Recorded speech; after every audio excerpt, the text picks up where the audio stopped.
ಎಲ್ಲರಿಗೂ ನಮಸ್ಕಾರ. ಇವತ್ತಿನ ತರಗತಿಲಿ ನಾವು ರೇಷಿಯೋ ಮತ್ತೆ ಪರ್ಸೆಂಟೇಜ್ ಅನ್ನೋ ಕಾನ್ಸೆಪ್ಟ್ ಮೇಲೆ ಚರ್ಚೆ ಮಾಡ್ತಾ ಹೋಗೋಣ. ಈ ರೇಷಿಯೋ ಮತ್ತೆ ಪರ್ಸೆಂಟೇಜ್ ನ ಕನ್ನಡದಲ್ಲಿ ನಾವು ಅನುಪಾತ ಮತ್ತೆ ಶೇಕಡವಾರು ಅಂತ ಕರಿತೀವಿ. ಹಾಗಾದ್ರೆ ಮೊದಲಿಗೆ ರೇಷಿಯೋ ಅಂದ್ರೆ ಏನು ಅಂತ ನೋಡೋಣ. So, a ratio is a comparison of two numbers or a quantities using division. So ratio ಅಂದ್ರೆ ಅನುಪಾತ ಅಂದ್ರೆ ಯಾವುದೇ ಎರಡು ನಂಬರ್ಸ್ ಅಥವಾ ಕ್ವಾಂಟಿಟೀಸ್ನ ನಾವು ಕಂಪೇರ್ ಮಾಡ್ತೀವಿ. ಯಾವುದ್ರ ಮುಖಾಂತರ ಕಂಪೇರ್ ಮಾಡ್ತೀವಿ? Using division. ಡಿವಿಷನ್ ಮುಖಾಂತರ ಯಾವುದೇ ಎರಡು ನಂಬರ್ಸ್ ಅಥವಾ ಕ್ವಾಂಟಿಟಿನ ಕಂಪೇರ್ ಮಾಡ್ತೀವಲ್ಲ ಅದನ್ನ ನಾವು ಅನುಪಾತ ಅಂದ್ರೆ ರೇಷಿಯೋ ಅಂತ ಕರಿತೀವಿ. ಹಾಗಾದ್ರೆ ಈ ರೇಷಿಯೋನ ನಾವು ಹೇಗೆ ರೆಪ್ರೆಸೆಂಟ್ ಮಾಡ್ಬೋದು? ಸೊ ಈಗ ಎ ಮತ್ತು ಬಿ ಇದೆರಡು ಎರಡು ಕ್ವಾಂಟಿಟೀಸ್ ಅಥವಾ ಟರ್ಮ್ಸ್ ಅಂತ ನಾವು ತಗೊಂಡ್ರೆ ಈ ಎ ಮತ್ತೆ ಬಿ ನ ಎ ಇಸ್ ಟು ಬಿ ರೇಷಿಯೋದಲ್ಲಿ ರೆಪ್ರೆಸೆಂಟ್ ಮಾಡೋದಾದ್ರೆ A is to B. So A is to B ಅಂತ ಬರಿತೀವಿ. ಸೊ ಈ ನಂಬರ್ ಇದೆಯಲ್ಲ ಇದು ಸಿಂಬಲ್, ಇದು ರೇಷಿಯೋ ಅಂದ್ರೆ ಅನುಪಾತನ ರೆಪ್ರೆಸೆಂಟ್ ಮಾಡುವಂತ symbol. So A is to B ಅಂದ್ರೆ ಏನು? ಹಾಗಾದ್ರೆ A is to B that means A by B ಅಂತ. ಸೊ ಯಾವುದೇ ಎರಡು ಕ್ವಾಂಟಿಟೀಸ್ ಎ ಮತ್ತು ಬಿ ಎರಡು ಕ್ವಾಂಟಿಟೀಸ್ನ ನಾನು ಕಂಪೇರ್ ಮಾಡ್ತಿದ್ದೀನಿ. ಯಾವುದ್ರ ಮುಖಾಂತರ ಕಂಪೇರ್ ಮಾಡ್ತಾ ಇದ್ದೀನಿ? ಡಿವಿಷನ್ ಮುಖಾಂತರ ಕಂಪೇರ್ ಮಾಡ್ತಾ ಇದ್ದೀನಿ. ಸೊ ಹಾಗಾದ್ರೆ ಈ ಎ ಮತ್ತೆ ಬಿ ಅಂದ್ರೆ ಏನು? ಎ ಅಂದ್ರೆ ಆಂಟಿಸಿಡೆಂಟ್, ಇಂಗ್ಲಿಷ್ನಲ್ಲಿ ಆಂಟಿಸಿಡೆಂಟ್ ಅಂತ ಕರಿತೀವಿ. ಬಿ ಅಂದ್ರೆ ಸಬ್ಸಿಕ್ವೆಂಟ್. ಸೊ ಎ ಮತ್ತೆ ಬಿ ಅಂದ್ರೆ ಟರ್ಮ್ಸ್ಗಳು, ಇದು ಫಸ್ಟ್ ಟರ್ಮ್ ಇದು ಸೆಕೆಂಡ್ ಟರ್ಮ್ ಅಂತ. ಅದನ್ನ ಆಂಟಿಸಿಡೆಂಟ್ ಮತ್ತೆ ಸಬ್ಸಿಕ್ವೆಂಟ್ ಅಂತ ಕರಿತೀವಿ. ಹಾಗಾದ್ರೆ ಎಕ್ಸಾಂಪಲ್ ನೋಡೋದಾದ್ರೆ, if a recipe needs 4 cups of flour and 2 cups of sugar, the ratio of flour to sugar is. ಅಂದರೆ ಯಾವುದೋ ಒಂದು ರೆಸಿಪಿ ಮಾಡಬೇಕು, ಅದಕ್ಕೆ ಎಷ್ಟು ಕಪ್ ಆಫ್ ಫ್ಲೋರ್ ಬೇಕು? ಫ್ಲೋರ್ ಅಂದರೆ ಹಿಟ್ಟು. ಎಷ್ಟು ಕಪ್ ಆಫ್ ಫ್ಲೋರ್ ಬೇಕು? 4. ಸೊ 4 cups ಆಫ್ ಫ್ಲೋರ್ ಬೇಕು ಅಂದರೆ 2 cups ಆಫ್ ಶುಗರ್ ಬೇಕು. ಸೊ ಇದನ್ನು ನಾನು ರೇಷಿಯೋದಲ್ಲಿ ಬರೆಯೋದಾದರೆ 4:2 ಅಂತ ಬರಿತೀನಿ. 4:2 ಅಂದರೆ ಏನು? 4/2 ಅಂದರೆ ಡಿವಿಷನ್ ಮುಖಾಂತರ ಕಂಪ್ಯಾರಿಸನ್ ಮಾಡ್ತಿದ್ದೀನಿ. ಇದನ್ನು ನಾನು ಸಿಂಪ್ಲಿಫೈ ಮಾಡ್ಬೋದಲ್ವಾ? So 2 ones 2 twos, so 2:1. ಇದನ್ನ ರೇಷಿಯೋದಲ್ಲಿ ಬರೆಯೋದಾದ್ರೆ 2/1 2:1. ಸೊ ಹಾಗಾದ್ರೆ ಈ ಒಂದು ರೆಸಿಪಿ ಮಾಡಬೇಕು ಅಂದರೆ 1 cup ಆಫ್ ಶುಗರ್ಗೆ 2 cups ಆಫ್ ಫ್ಲೋರ್ ಬೇಕು. So the ratio between the 4:2 ಅದನ್ನ ಸಿಂಪ್ಲೆಸ್ಟ್ ಫಾರ್ಮಲ್ಲಿ ಬರೆದಾಗ 2:1 ಅಂತ ಬರಿತೀವಿ. ಇದಲ್ಲದೆ ನಾವು ರೇಷಿಯೋನ ಇನ್ನೆಲ್ಲೆಲ್ಲಿ ನೋಡ್ಬೋದು ಅಂತಂದ್ರೆ ಇನ್ನೆಲ್ಲೆಲ್ಲಿ ಯೂಸ್ ಮಾಡ್ತೀವಿ? So between the States population ಹೇಗಿದೆ ಅಂತ ಚರ್ಚೆ ಮಾಡುವಾಗ ಎಷ್ಟು ರೇಷಿಯೋದಲ್ಲಿದ್ದಾರೆ ಅಂತ ನೋಡ್ಬೋದು. ಈ ರೀತಿ ಕುಕಿಂಗ್ ರೆಸಿಪಿನಲ್ಲಿ ನಾವು ರೇಷಿಯೋನ ನೋಡ್ಬೋದು. ಆಗಲ್ದೇನೆ ಇನ್ನೆಲ್ಲಿ ಒಂದು ತರಗತಿ ಅಂತ ತಗೊಂಡ್ರೆ, ಒಂದು ಕ್ಲಾಸ್ ರೂಮ್ ಅಂತ ತಗೊಂಡ್ರೆ, suppose in a classroom there are 20 boys. So in a classroom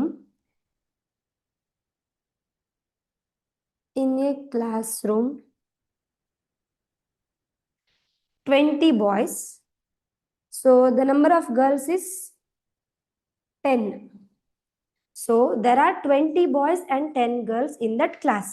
ಹಾಗಾದ್ರೆ ಆ ತರಗತಿಯಲ್ಲಿರುವಂತಹ ಬಾಯ್ಸ್ ಮತ್ತೆ ಗರ್ಲ್ಸ್ನ ರೇಷಿಯೋ ಎಷ್ಟು ಅಂತ ಹೇಳೋದಾದ್ರೆ, ಸೊ ಇದನ್ನ ನಾನು ರೇಷಿಯೋದಲ್ಲಿ ಬರೆದ್ರೆ 20:10 ಅಂದ್ರೆ ಬಾಯ್ಸ್ ಗರ್ಲ್ಸ್. ಸೊ ಯಾವೆರಡು ಕ್ವಾಂಟಿಟಿಲಿ? ಬಾಯ್ಸ್ ಮತ್ತೆ ಹುಡುಗರು ಮತ್ತೆ ಹುಡುಗಿಯರ ಸಂಖ್ಯೆ. ಸೊ ಇದನ್ನ ನಾನು ಡಿವಿಷನ್ ಮುಖಾಂತರ ಬರೆದ್ರೆ 0 ಕ್ಯಾನ್ಸಲ್ ಆಗಿ 2/1. ರೇಷಿಯೋದಲ್ಲಿ ರೆಪ್ರೆಸೆಂಟ್ ಮಾಡೋದಾದ್ರೆ 2:1. ಸೊ ಈ ಒಂದು ತರಗತಿನಲ್ಲಿ ಹುಡುಗರ ಸಂಖ್ಯೆ ಹುಡುಗಿಯರ ಸಂಖ್ಯೆಗಿಂತ 2 ಪಟ್ಟು ಹೆಚ್ಚಿದೆ.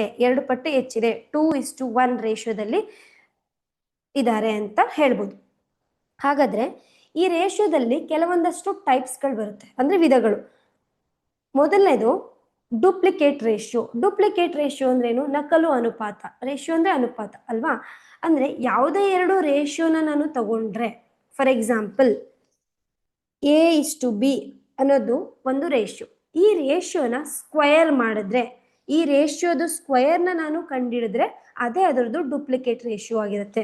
For example A is to ಬಿನ ನಾನು A square is to B square ಅಂತ ಬರಿತೀನಿ. A square is to B square ಅಂದರೆ A by B whole square. Example 2 is to 3. So 2 square is to 3 square is equal to 2 by 3 whole square. So 2 square, 2 by 3 whole square ಅಂದರೆ 2 square ಅಂದರೆ 4, 3 square means 9. So the duplicate ratio of 2 is to 3 is 4 is to 9 ಅಥವಾ 4 divided by 9 ಅಥವಾ 4 is to 9. Suppose ನಾನು 4 is to 9ನೇ ತಗೊಂಡ್ರೆ duplicate ratio ಏನಾಗುತ್ತೆ? 4 square is to 9 square is equal to 4 4s 4 by 9 whole square. ಇದನ್ನು ನಾನು 16 by 9 9s 81. So 16 is to 81 ಅಂತ ಬರಿಬೋದು.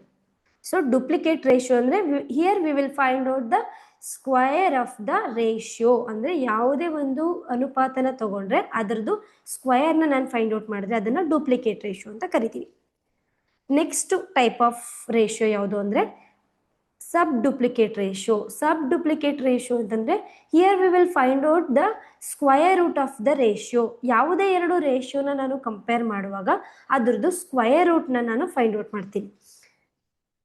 A is to B ಅನ್ನೋದು ಒಂದು ರೇಷಿಯೋ ಅಂತ ತಗೊಂಡ್ರೆ A power 1/2 is to B power 1/2. ಇದನ್ನು ನಾನು A by B whole power 1/2 ಅಥವಾ square root of A by B ಅಂತಾನು ಬರಿಬೋದು. ಎಕ್ಸಾಂಪಲ್ಸ್ ನೋಡೋದಾದ್ರೆ 4 is to 9. So 4 power 1/2 9 power 1/2. So 4 by 9 whole power 1/2. So ಇದನ್ನು ನಾವು 4 by 9 square root of 4 by 9. Square root of 4 by 9 ಏನು? So 2 by 3. ಇದನ್ನು ನಾನು ರೇಷಿಯೋದಲ್ಲಿ ವ್ಯಕ್ತಪಡಿಸೋದಾದರೆ 2 is to 3. So sub duplicate ratio ಅಂದರೆ ಯಾವುದೇ ಒಂದು ರೇಷಿಯೋನ ನಾವು ಅದರದ್ದು ಸ್ಕ್ವಯರ್ ರೂಟಲ್ಲಿ ಬರೆದ್ರೆ ಅದನ್ನು ಸಬ್ ಡೂಪ್ಲಿಕೇಟ್ ರೇಷಿಯೋ ಅಂತ ಕರಿತೀವಿ. ನೆಕ್ಸ್ಟ್ ಟೈಪ್ ಆಫ್ ರೇಷಿಯೋ ಯಾವುದು ಅಂದರೆ ಟ್ರಿಪ್ಲಿಕೇಟ್ ರೇಷಿಯೋ. ಟ್ರಿಪ್ಲಿಕೇಟ್ ರೇಷಿಯೋ ಅಂತಂದರೆ here we will find the cube of the ratio. ಅಂದರೆ ಯಾವುದೇ ಒಂದು ರೇಷಿಯೋದು ಟ್ರಿಪ್ಲಿಕೇಟ್, 3 ಅಂದರೆ 3. So cube of the ratio. So for example A is to B ಅನ್ನೋದು ಒಂದು ರೇಷಿಯೋ ಆದರೆ so A cube is to B cube. ಇದನ್ನು ನಾನು A by B whole cube ಅಂತ ಬರಿಬೋದು. ಎಕ್ಸಾಂಪಲ್ ಇಲ್ಲಿ ನಾವು ನಂಬರ್ನೇ ತಗೋಬೇಕಾ ಎಕ್ಸಾಂಪಲ್ಗೆ ಅಂತ ಏನೂ ಇಲ್ಲ, ಆಲ್ಜಿಬ್ರೇಕ್ ಎಕ್ಸ್ಪ್ರೆಷನ್ನು ತಗೋಬೋದು. 2x is to 1. ಇದನ್ನು 2x whole cube is to 1 cube is equal to 2x by 1 whole cube. So 2x by 1 whole 2x whole cube ಅಂದ್ರೆ ಎಷ್ಟು? 8x cube by 1. ಇದನ್ನು ನಾನು ರೇಷಿಯೋದಲ್ಲಿ ಬರೆಯೋದಾದರೆ 8x cube is to 1. So sub triplicate ratio ಅಂದರೆ will find out the cube of the ratio. ಯಾವುದೇ ಒಂದು ಅನುಪಾತದ ಘನವನ್ನು ಕಂಡುಹಿಡಿದ್ರೆ ಅಂದರೆ ಕ್ಯೂಬ್ನ ಕಂಡುಹಿಡಿದ್ರೆ ಅದೇ ಅದರದ್ದು ಟ್ರಿಪ್ಲಿಕೇಟ್ ರೇಷಿಯೋ ಅಂತ ಕರಿತೀವಿ. Next sub triplicate ratio. Sub triplicate ratio ಅಂದರೆ we will find out the cube root of the ratio. For example A is to B. A is to ಬಿನೇ ತಗೋಬೇಕಾ? ಇಲ್ಲ, ನೀವು ಎಕ್ಸ್ ಇಸ್ ಟು ವೈ ಯಾವುದೇ ಎರಡು quantities general ಆಗಿ ನಾನು A is to B ಅಂತ ತಗೊಂಡಿದ್ದೀನಿ. So A power 1/3 is to B power 1/3. So ಇಲ್ಲಿ cube root of A by B ಅಥವಾ A by B whole power 1/3 ಅಂತಾನು ಬರಿಬೋದು. ಫಾರ್ ಎಕ್ಸಾಂಪಲ್ ನೋಡೋದಾದರೆ 27 is to 8. So 27 power 1/3 is to 8 power 1/3. ಇದನ್ನು ನಾನು cube root of 27/8 ಅಂತ ಬರಿಬೋದು. So cube root of 27 ಅಂದ್ರೇನು? 3. ಕ್ಯೂಬ್ ರೂಟ್ ಆಫ್ 8 ಅಂದರೆ 2. ಇದ್ರದ್ದು ರೇಷಿಯೋದಲ್ಲಿ ಬರೆಯೋದಾದರೆ 3:2 ಅಂತ ಬರಿಬೋದು. ಸೊ ಸಬ್ ಟ್ರಿಪ್ಲಿಕೇಟ್ ರೇಷಿಯೋ ಅಂದರೆ ಯಾವುದೇ ಎರಡು ರೇಷಿಯೋದು ಕ್ಯೂಬ್ ರೂಟ್ನ ಫೈಂಡ್ ಔಟ್ ಮಾಡಿದ್ರೆ that is the sub triplicate ratio. Next type of ratio is reciprocal ratio. Reciprocal ratio ಅಂದರೆ we will inverse the ratio. For example, A is to B is the reciprocal ratio of A is to B is B is to A. For example, 4 is to 5. The reciprocal ratio of 4 is to 5 is 5 is to 4. Divisional ಬರೆಯೋದಾದ್ರೆ 4/5. The reciprocal of 4 is 5/4. Or 6 is to 7. The reciprocal ratio of 6 is to 7 is 7 is to 6. So ಇಲ್ಲಿ ನಾವು ಅದರದ್ದು ಉಲ್ಟಾ ಅಂದರೆ inverse ಮಾಡ್ತೀವಲ್ಲ, ಅದನ್ನು reciprocal ratio ಅಂತ ಕರಿತೀವಿ. Next type of ratio ಯಾವುದು ಅಂದರೆ ಕಾಂಪೌಂಡ್ ರೇಷಿಯೋ. ಕಾಂಪೌಂಡ್ ರೇಷಿಯೋ ಅಂತಂದರೆ A compound ratio is the product of 2 or more ratio. So ಯಾವುದೇ ಎರಡು ರೇಷಿಯೋನ ಮಲ್ಟಿಪ್ಲಿಕೇಶನ್ ಮಾಡಿದ್ರೆ ಅದರ ಪ್ರಾಡಕ್ಟ್ ಏನು ಬರುತ್ತಲ್ಲ ಅದನ್ನು ಕಾಂಪೌಂಡ್ ರೇಷಿಯೋ ಅಂತ ಕರಿತೀವಿ. For example, A is to B and C is to D. ಇದು ಎರಡು ರೇಷಿಯೋ. ಸೊ ಇಲ್ಲಿ ನಾವು A is to B ಅಂದರೆ A/B ಅಂತ ಬರಿತೀವಿ. C is to D ಅಂತ ಅಂದರೆ ಇಂಟು C/D. ಸೊ ಇಲ್ಲಿ ನಾವು ಪ್ರಾಡಕ್ಟ್ ಮಾಡ್ತಿದ್ದೀವಿ, ಮಲ್ಟಿಪ್ಲಿಕೇಶನ್ ಮಾಡ್ತಿದ್ದೀವಿ. ಎರಡು ರೇಷಿಯೋನ ನಾವು ಇಲ್ಲಿ ಮಲ್ಟಿಪ್ಲಿಕೇಶನ್ ಮಾಡ್ತಿದ್ದೀವಿ. ಸೊ ಇದನ್ನು AC/BD. ಸೊ ಇದನ್ನು ರೇಷಿಯೋದಲ್ಲಿ ಬರೆಯೋದಾದರೆ AC is to BD. Example, 2 is to 3 and 4 is to 5. So 2/3 into 4/5. So 2 4s are 8, 3 5s are 15. 8 is to 15 is the compound ratio of 2 is to 3 and 4 is to 5. ಅಂದರೆ ಯಾವುದೇ ಎರಡು ರೇಷಿಯೋನ ನಾವು multiplication ಮಾಡ್ತೀವಲ್ಲ ಅದೇ compound ratio. Next ಒಂದು example ನೋಡೋಣ. Keshang wanted to make lemonade for a celebration. She made 6 glasses of lemonade in a vessel and added 10 spoons of sugar to drink. Her father expected more people to join the celebration. So he has asked her to make 18 more glasses of lemonade. ಇಲ್ಲಿ ಒಂದು ಪ್ರಶ್ನೆ ಇದೆ. ಕೇಶಾಂಗ್ ಅಂದರೆ ಅವಳು ಏನು ಮಾಡ್ತಾಳೆ ಅಂದರೆ ಯಾವುದೋ ಒಂದು ಸೆಲೆಬ್ರೇಷನ್ಗೆ ಲೆಮನ್ ಜ್ಯೂಸ್ನ ಮಾಡಬೇಕಾಗಿದೆ. ಅವಳೇನು ಮಾಡ್ತಾಳೆ, 6 ಗ್ಲಾಸಸ್ ಆಫ್ ಲೆಮನೇಡ್ ಮಾಡೋಕ್ಕೆ 10 ಸ್ಪೂನ್ ಆಫ್ ಶುಗರ್ನ ಆ್ಯಡ್ ಮಾಡ್ತಾಳೆ. ಆದರೆ ಅವ್ರ ತಂದೆ ಹೇಳ್ತಾರೆ ಈ ಒಂದು ಸೆಲೆಬ್ರೇಷನ್ಗೆ more number of peoples can join, ಆದರೆ ಜಾಸ್ತಿ ಜನ ಬರ್ಬೋದು, ಅದಕ್ಕೆ 18 more ಗ್ಲಾಸಸ್ನ ಪ್ರಿಪೇರ್ ಮಾಡು ಅಂತ ಹೇಳ್ತಾರೆ. ಹಾಗಾದರೆ ಅವಳು ಎಷ್ಟು ಶುಗರ್ನ ಅಲ್ಲಿ ಆ್ಯಡ್ ಮಾಡಬೇಕಾಗುತ್ತೆ ಅಂತ ನಾವು ಕಂಡುಹಿಡಿಬೇಕು. ಸೊಲ್ಯೂಷನ್. ಸೊ ಇಲ್ಲಿ number of glasses to prepare the lemonade ಎಷ್ಟು? 6. ನೆಕ್ಸ್ಟ್ ಶುಗರ್, ಎಷ್ಟು ಶುಗರ್ ಆ್ಯಡ್ ಮಾಡ್ತಾರೆ? 6 ಗ್ಲಾಸಸ್ಗೆ 10 ಶುಗರ್ ಆ್ಯಡ್ ಮಾಡ್ತಾರೆ. ಅದೇ 18 more ಗ್ಲಾಸಸ್ ಆಗಬೇಕು ಅಂತಂದರೆ ಎಷ್ಟು ಶುಗರ್ನ ಆ್ಯಡ್ ಮಾಡಬೇಕು ಅನ್ನೋದನ್ನು ನಾವು ಕಂಡುಹಿಡಿಬೇಕು. ಅಂದರೆ ಇಲ್ಲಿ ನಾವು ಏನು ಮಾಡ್ತಿದ್ದೀವಿ ಅಂದರೆ ಒಂದು ರೇಷಿಯೋ ಜೊತೆಗೆ ಇನ್ನೊಂದು ರೇಷಿಯೋನ ಕಂಪೇರ್ ಮಾಡ್ತಾ ಇದ್ದೀವಿ. ಇದನ್ನು ಹೇಗೆ ಫೈಂಡ್ ಔಟ್ ಮಾಡ್ಬೋದು? 6 ಈಗ ಇಲ್ಲಿಂದ ಇಲ್ಲಿಗೆ ನಂಬರ್ ಆಫ್ ಗ್ಲಾಸಸ್ ಜಾಸ್ತಿ ಆದಷ್ಟು ಹಾಕುವಂಥ ಶುಗರು ಕೂಡ, ಆ ಲೆಮನೇಡ್ ಪ್ರಿಪೇರ್ ಮಾಡೋಕ್ಕೆ ತಗೊಳ್ಳೋವಂಥ ಶುಗರ್ ಲೆವೆಲು ಕೂಡ ಜಾಸ್ತಿ ಬೇಕು ಅಲ್ವಾ? 6 ಗ್ಲಾಸ್ಗೆ 10 ಸ್ಪೂನ್ ಆಫ್ ಶುಗರ್ ಬೇಕು ಅಂತಂದರೆ 18 ಗ್ಲಾಸಸ್ಗೆ ಮೋರ್ ನಂಬರ್ ಆಫ್ ಶುಗರ್ಸ್ ಬೇಕು. ಹಂಗಂದರೆ ಇದು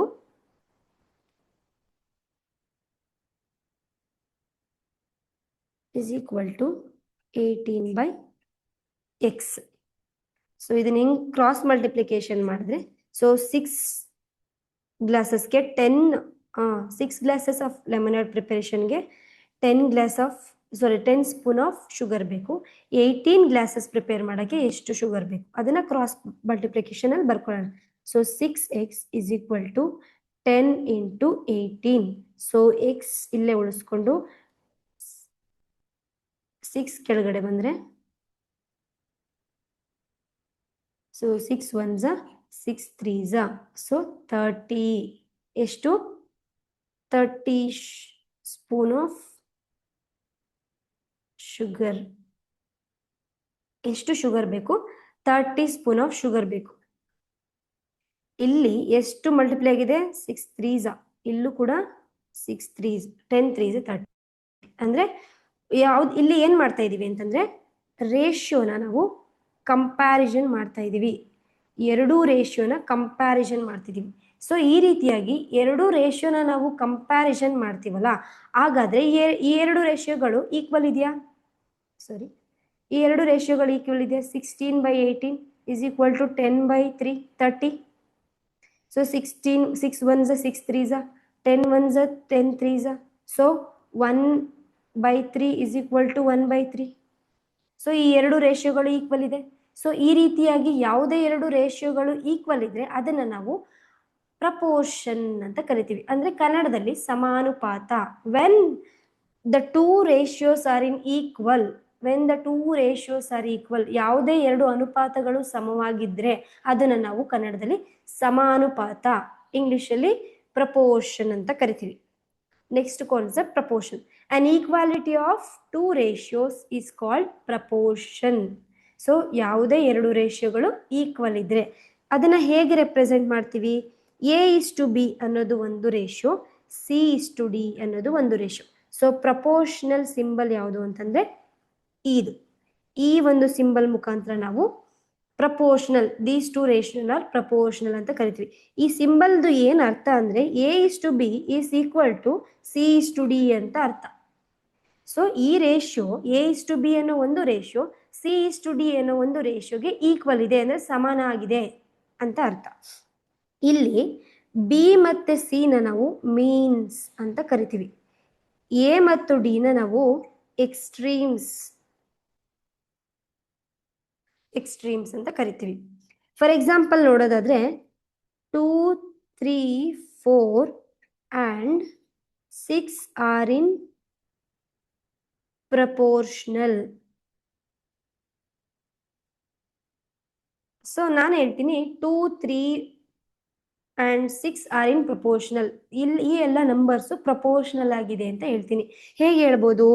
ಸೊ 2:3 ಈಕ್ವಲ್ಸ್ 4:6. ಈಗ 2:3 ನ ನಾನು 2/3 ಅಂತ ಬರಿಬೋದು. 4:6 ನ 4/6 ಅಂತ ಬರಿಬೋದು.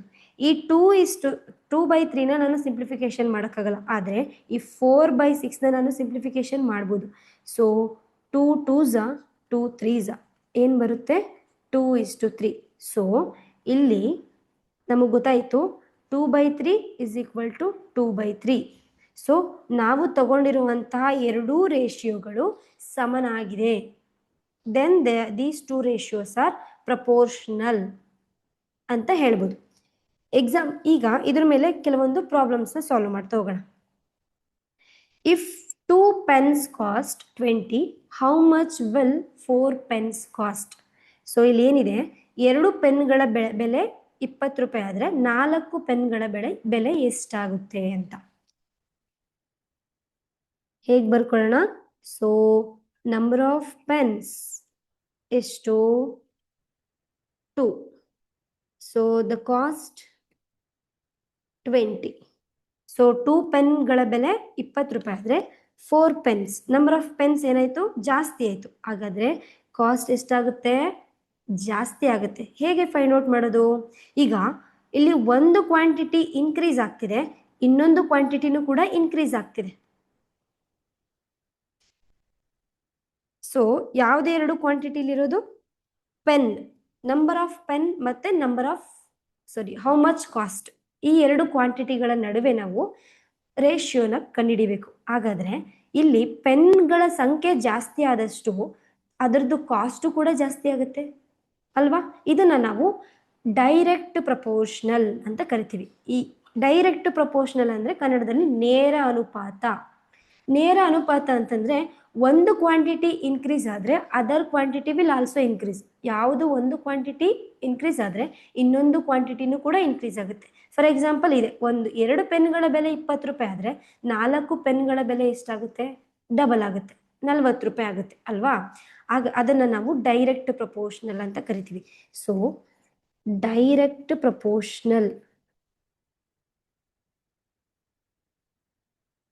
ಅಂದ್ರೆ ಕನ್ನಡದಲ್ಲಿ ನೇರ ಅನುಪಾತ.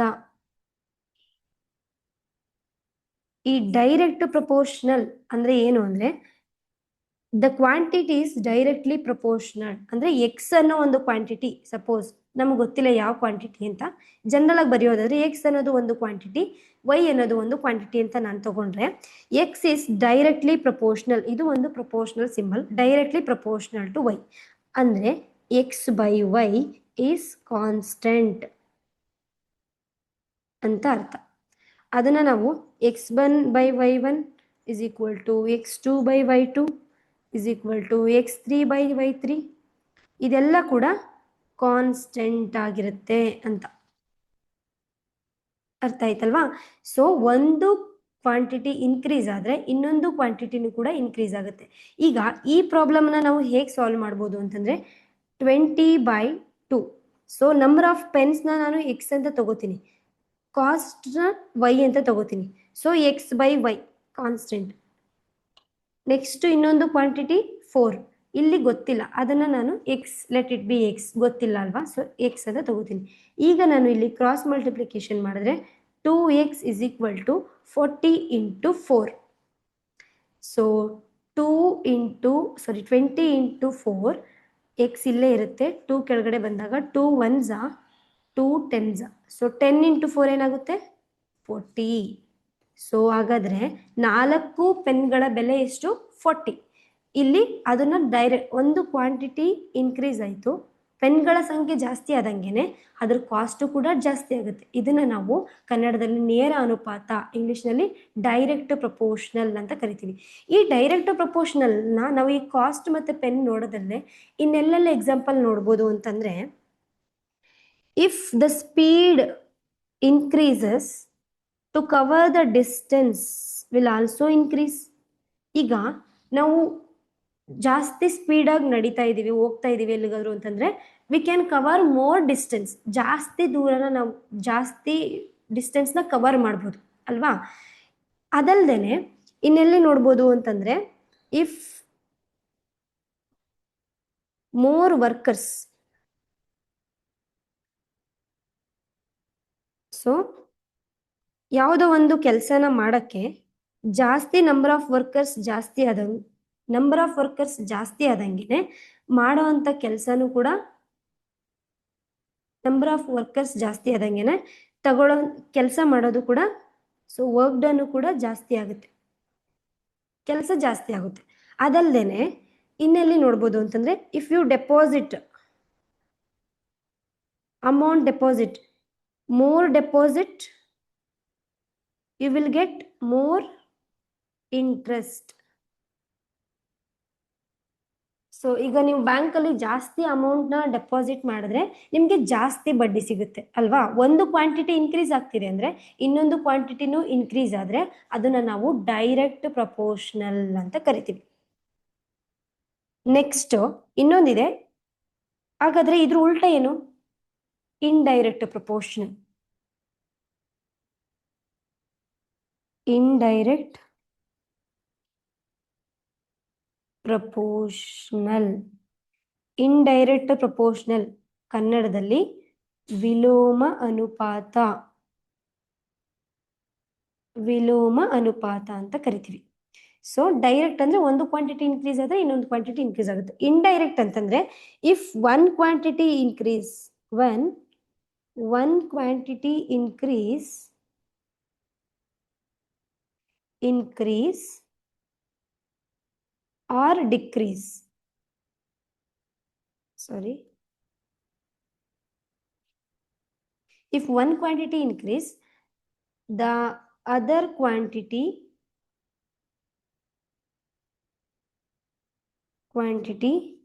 will decrease. ಸೊ ಒಂದು ಕ್ವಾಂಟಿಟಿ ಇನ್ಕ್ರೀಸ್ ಆದರೆ ಇನ್ನೊಂದು ಕ್ವಾಂಟಿಟಿ ಏನಾಗುತ್ತೆ, ಡಿಕ್ರೀಸ್ ಆಗುತ್ತೆ. ಅದನ್ನು ನಾವು ಇಂಡೈರೆಕ್ಟ್ ಪ್ರಪೋರ್ಷನಲ್ ಅಂತ ಕರಿತೀವಿ. ಸೊ ಇಂಡೈರೆಕ್ಟ್ ಪ್ರಪೋರ್ಷನಲ್ ನಾವು ಎಲ್ಲಿ ನೋಡ್ಬೋದು ಅಂತಂದ್ರೆ speed and time. If the speed increase ಆದರೆ ತಗೊಳ್ಳೋ ಅಂಥ ಟೈಮ್ ಏನಾಗುತ್ತೆ, ಡಿಕ್ರೀಸ್ ಆಗುತ್ತೆ. ಸೊ ಮೋರ್ ವರ್ಕರ್ಸ್ ಇದ್ರೆ ಮಾಡೋ ಕೆಲಸ ಬೇಗ ಮುಗಿಯುತ್ತೆ. ಸೊ ತಗೊಳ್ಳೋಂಥ ನಂಬರ್ ಆಫ್ ಡೇಸ್ ಏನಾಗುತ್ತೆ, more workers, number of days ಏನಾಗುತ್ತೆ, ಕಡಿಮೆ ಆಗುತ್ತೆ. ಸೊ ಈಗ ಒಂದು ಕೆಲಸನ ಇಬ್ರು ವರ್ಕರ್ಸು 60 ಡೇಸಲ್ಲಿ ಒಂದು ಕೆಲಸನ ಕಂಪ್ಲೀಟ್ ಮಾಡ್ತಾರೆ ಅಂತ ಅಂದರೆ, ಇಫ್ 6 ವರ್ಕರ್ಸ್, ಆದರೆ ವರ್ಕರ್ಸ್ ಜಾಸ್ತಿ ಆದಂಗಿಲ್ಲ, ಅವರು ವರ್ಕ್ನ ಮುಗಿಸೋದು ಎಷ್ಟಾಗುತ್ತೆ, 30 ಡೇಸಲ್ಲೇ ಮುಗಿಸ್ತಾರೆ ಅಲ್ವಾ. For example 2 workers 60 days. So if it is 4 workers, ತಗೊಳ್ಳೋಂಥ ದಿನನ ಕಡಿಮೆ ಆಗುತ್ತೆ. ಸೊ ನಂಬರ್ ಆಫ್ ವರ್ಕರ್ಸ್ ಜಾಸ್ತಿ ಆದಂಗೆಲ್ಲ ಅವರು ಕೆಲಸ ಮಾಡುವಂಥ ಕೆಲಸದ ದಿನಗಳು ಕಡಿಮೆ ಆಗುತ್ತೆ. ಅಂದರೆ ಒಂದು ಕ್ವಾಂಟಿಟಿ ಇನ್ಕ್ರೀಸ್ ಆಗ್ತಿದೆ, ಇನ್ನೊಂದು ಕ್ವಾಂಟಿಟಿ ಡಿಕ್ರೀಸ್ ಆಗ್ತಿದೆ. ಒಂದು ಜಾಸ್ತಿ ಆದರೆ ಒಂದು ಕಡಿಮೆ ಆಗುತ್ತೆ. ಇದನ್ನು ನಾವು ಇಂಡೈರೆಕ್ಟ್ ಪ್ರಪೋರ್ಷನಲ್ ಅಂತ ಕರಿತೀವಿ. ಸೊ ಡೈರೆಕ್ಟ್ ಮತ್ತು ಇಂಡೈರೆಕ್ಟ್. ಸೊ ಡೈರೆಕ್ಟ್ ಪ್ರಪೋರ್ಷನಲ್ ಅಂದರೆ ನೇರ ಅನುಪಾತ, ಇಂಡೈರೆಕ್ಟ್ ಪ್ರಪೋರ್ಷನ್ ಅಂದರೆ ವಿಲೋಮ ಅನುಪಾತ. ನೇರ ಅನುಪಾತದಲ್ಲಿ ಒಂದು ಕ್ವಾಂಟಿಟಿ ಇನ್ಕ್ರೀಸ್ ಆಗುತ್ತೆ, ಇನ್ನೊಂದು ಕ್ವಾಂಟಿಟಿನೂ ಕೂಡ ಇನ್ಕ್ರೀಸ್ ಆಗುತ್ತೆ. ವಿಲೋಮ ಅನುಪಾತ ಅಂದರೆ ಇಂಡೈರೆಕ್ಟ್ ಪ್ರಪೋರ್ಷನಲ್ ಒಂದು ಕ್ವಾಂಟಿಟಿ ಇನ್ಕ್ರೀಸ್ ಆದರೆ ಅದರ್ ಕ್ವಾಂಟಿಟಿ ವಿಲ್ ಡಿಕ್ರೀಸ್. ಅದನ್ನು ವಿಲೋಮ ಅನುಪಾತ ಅಂತ ಕರಿತೀವಿ. ಸೊ ಫಾರ್ ಎಕ್ಸಾಂಪಲ್ ನೋಡೋದಾದ್ರೆ, suppose 5 workers can do a job in 40 minutes. What will happen if 10 workers to do the same job? ಇಲ್ಲಿ ಕ್ವಶನ್ ಏನು ಕೊಟ್ಟಿದ್ದಾರೆ ಅಂದರೆ, ಸೊ ನಂಬರ್ ಆಫ್ ವರ್ಕರ್ಸ್ ಎಷ್ಟಿದ್ದಾರೆ, 5 ಜನ ಇದೆ. ಸೊ ಒಂದಷ್ಟು ಜನ 5 ಜನ ವರ್ಕರ್ಸು ಯಾವುದೋ ಒಂದು ಕೆಲಸನ ಮಾಡ್ತಾರೆ. ಆ ಕೆಲಸಕ್ಕೆ ಅವರು ತಗೊಳ್ಳೋವಂಥ ಟೈಮ್ ಎಷ್ಟು ತಗೋತಾರೆ, 40 minutes ತಗೋತಾರೆ. ಆದರೆ ಅದೇ ಕೆಲಸನ 10 ವರ್ಕರ್ಸ್ ಮಾಡಿದ್ರೆ ಅವ್ರು ತಗೊಳ್ಳೋವಂಥ ಟೈಮ್ ಎಷ್ಟಾಗಿರುತ್ತೆ ಅಂತ ನಾವು ಕ್ಯಾಲ್ಕುಲೇಟ್ ಮಾಡಬೇಕು. ಸೊ ಟೈಮ್ ಎಷ್ಟು, 40. ಹಾಗಾದರೆ 10 ವರ್ಕರ್ಸ್ ಆದರೆ ಎಷ್ಟು ಟೈಮಿಂಗ್ಸಲ್ಲಿ ಅವರು ಕೆಲಸನ ಮಾಡ್ತಾರೆ ಅಂತ ನಾವು ಫೈಂಡ್ ಔಟ್ ಮಾಡಬೇಕು.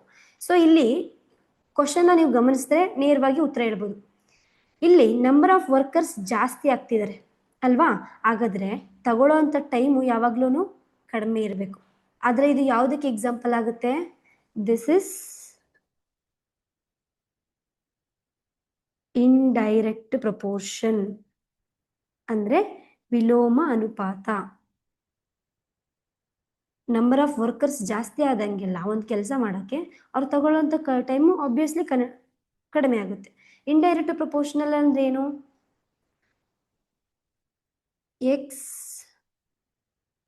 X is inversely proportional to Y, general ಆಗಿ ಬರೆಯೋದಾದ್ರೆ. ಸೊ ಅವಾಗ X Y is constant. So x1 y1, x2 y2, x3 y3 and so ಅದೆಲ್ಲ ಕಾನ್ಸ್ಟೆಂಟ್ ಆಗಿರುತ್ತೆ. ಈಗ ಈ ಪ್ರಾಬ್ಲಮ್ ಅಲ್ಲಿ ನೋಡೋದಾದ್ರೆ ನಾನು, so number of workers is 5, time is 40. So same number of workers will more ಆದರೆ, ಜಾಸ್ತಿ ಜನ ಆದರೆ 10 ನಂಬರ್ ಆಫ್ ವರ್ಕರ್ಸ್ಗೆ ಎಷ್ಟು ಟೈಮ್ ತಗೊಳುತ್ತೆ. ಈಗ ಫಾರ್ಮುಲಾಕ್ಕೆ ಅಪ್ಲೈ ಮಾಡೋದಾದರೆ 5 × 40 ಈಕ್ವಲ್ಸ್ 10 × ಸೊ ಟೈಮ್ ಎಷ್ಟು ತಗೋತಾರೆ ಅಂತ ಗೊತ್ತಿಲ್ಲ, let it be X. So 5 × 40 by 10, X ಇಲ್ಲೇ ಉಳಿಸ್ಕೊಳ್ಳೋಣ. 10 1s 10, 4s 40. ಸೊ ಎಕ್ಸ್ ನ ಬೆಲೆ ಏನಾಗುತ್ತೆ 5 4 20. 20 ಅನ್ನೋದೇನು ಟೈಮ್. So 20 minutes. ಸೊ ಇಲ್ಲಿ ಎಷ್ಟು ಟೈಮ್ ತಗೋತಾರೆ 20 minutes. So if the number of workers is more, the time taken by them is decrease, ಅಂದ್ರೆ less ಆಗುತ್ತೆ. ನಂಬರ್ಸ್ ಆಫ್ ವರ್ಕರ್ಸ್ ಜಾಸ್ತಿ ಆದಂಗೆಲ್ಲ ಟೈಮು ಡಿಕ್ರೀಸ್ ಆಗುತ್ತೆ. ಸೊ ಇದು ಕೂಡ ಇಂಡೈರೆಕ್ಟ್ ಪ್ರಪೋರ್ಷನಲ್ಗೆ example. Next, so two numbers, ಈ problem, two numbers are in the ratio of 3:4 and if 7 be subtracted from each of the remainder are there in the ratio of 2:3, find the numbers. ಯಾವುದೋ ಒಂದು ಎರಡು number, ಆ ಎರಡು number ಯಾವುದು ಅಂತ ಗೊತ್ತಿಲ್ಲ, V will find out ಯಾವ number ಅಂತ ನಾವು ಕಂಡುಹಿಡಿಬೇಕಾಗಿದೆ. ಆದರೆ ಆ ಎರಡು ನಂಬರು ಕೂಡ 3:4 ಅನ್ನೋ ರೇಷಿಯೋದಲ್ಲಿ ಇದೆ. ಆ ರೇಷಿಯೋದಲ್ಲಿ ಇರುವಂಥದ್ದನ್ನ 7 ಇಂದ ಸಬ್ಟ್ರಾಕ್ಟ್ ಮಾಡಿದ್ರೆ ಅದು ಯಾವುದಕ್ಕೆ ಈಕ್ವಲ್ ಆಗಿರುತ್ತೆ ಅಂದರೆ 2:3ಗೆ ಈಕ್ವಲ್ ಆಗಿರುತ್ತೆ. ಸೊ ಗೊತ್ತಿಲ್ಲ ನಂಬರ್ಸ್ ಅಲ್ವಾ, ಅದಕ್ಕೆ ನಾವು 3a ಮತ್ತು 4a ಅಂತ ತಗೊಳ್ಳೋಣ. ಸೊ 3:a, ಸೊ 3a:4a, ಇದನ್ನು ನಾನು 3a/4a ಅಂತ ಬರ್ಕೋತೀನಿ. 7 ಇಸ್ ಸಬ್ಟ್ರಾಕ್ಟರ್ ಅಲ್ವಾ, 7ಅನ್ನು ಸಬ್ಟ್ರಾಕ್ಟ್ ಮಾಡೋಣ. ಆವಾಗ ಯಾವುದಕ್ಕೆ ಈಕ್ವಲ್ ಇರುತ್ತೆ 2:3ಗೆ ಈಕ್ವಲ್ ಇರುತ್ತೆ. ಸೊ ಈಗ ಕ್ರಾಸ್ ಮಲ್ಟಿಪ್ಲಿಕೇಶನ್ ಮಾಡಿದ್ರೆ ಏನಾಗುತ್ತೆ 3 × 3a - 7 equals 2 × 4a - 7. So multiplication ಮಾಡೋಣ.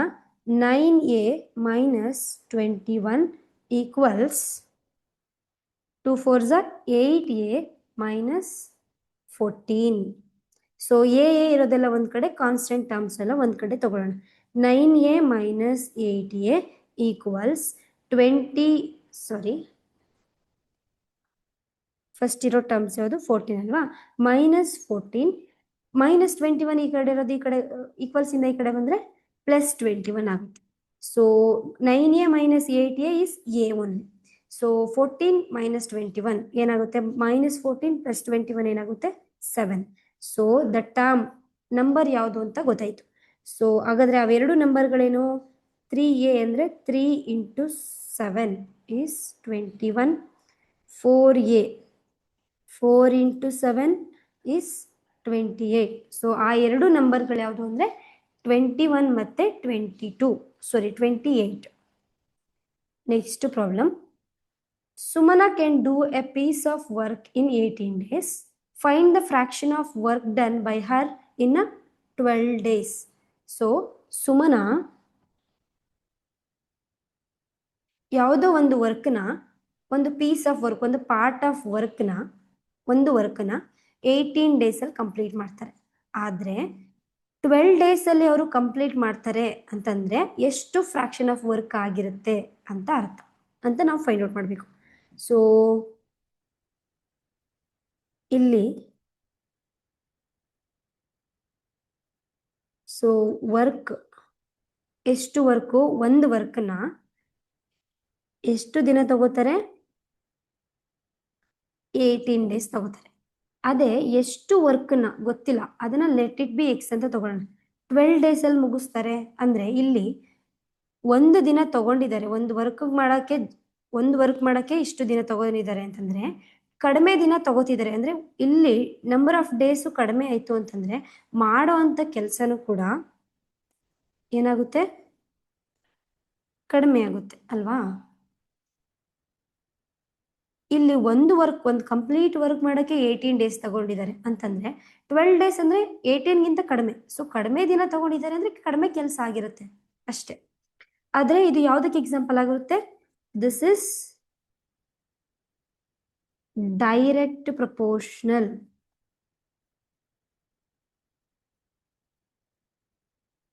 ಒಂದು ವರ್ಕು ಜಾಸ್ತಿ ಆದಂಗೆ ಇನ್ನೊಂದು ವರ್ಕು ಜಾಸ್ತಿ ಆಗುತ್ತೆ, ಒಂದು ವರ್ಕು ಕಡಿಮೆ ಆದಂಗೆ ಇನ್ನೊಂದು ಕ್ವಾಂಟಿಟಿಯಲ್ಲಿ ಒಂದು ಕ್ವಾಂಟಿಟಿ ಇನ್ಕ್ರೀಸ್ ಆಗ್ತಿದೆ, ಇನ್ನೊಂದು ಕ್ವಾಂಟಿಟಿನೂ ಕೂಡ ಇನ್ಕ್ರೀಸ್ ಆಗುತ್ತೆ. ಒಂದು ಕ್ವಾಂಟಿಟಿ ಡಿಕ್ರೀಸ್ ಆದರೆ ಇನ್ನೊಂದು ಕ್ವಾಂಟಿಟಿನೂ ಡಿಕ್ರೀಸ್ ಆಗುತ್ತೆ.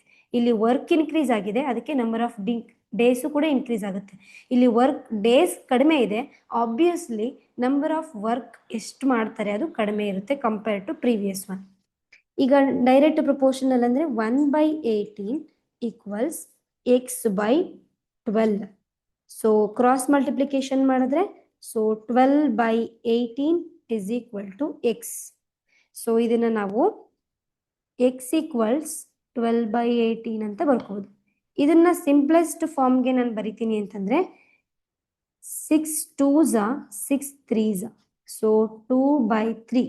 ಇದನ್ನ ರೇಷಿಯೋದಲ್ಲಿ ಬರೆಯೋದಾದ್ರೆ 2:3.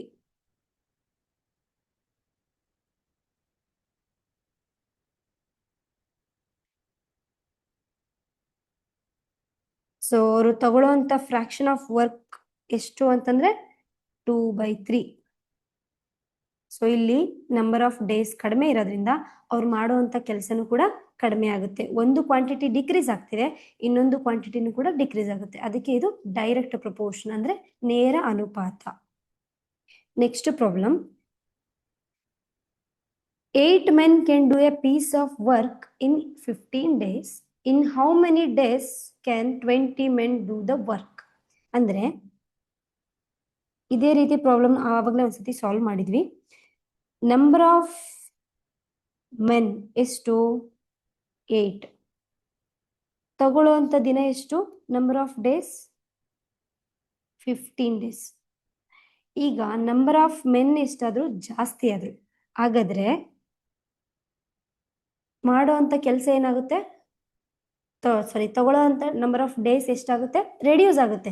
ಈಗ ಒಂದು ಕೆಲಸನ 8 ಜನ 15 ದಿನ ತಗೊಂಡು ಮಾಡ್ತಾರೆ ಅಂತಂದ್ರೆ ಅದೇ ಕೆಲಸನ 20 ಜನ ಸೇರ್ಕೊಂಡ್ರೆ ಬೇಗ ಮುಗಿಸ್ತಾರಲ್ವಾ?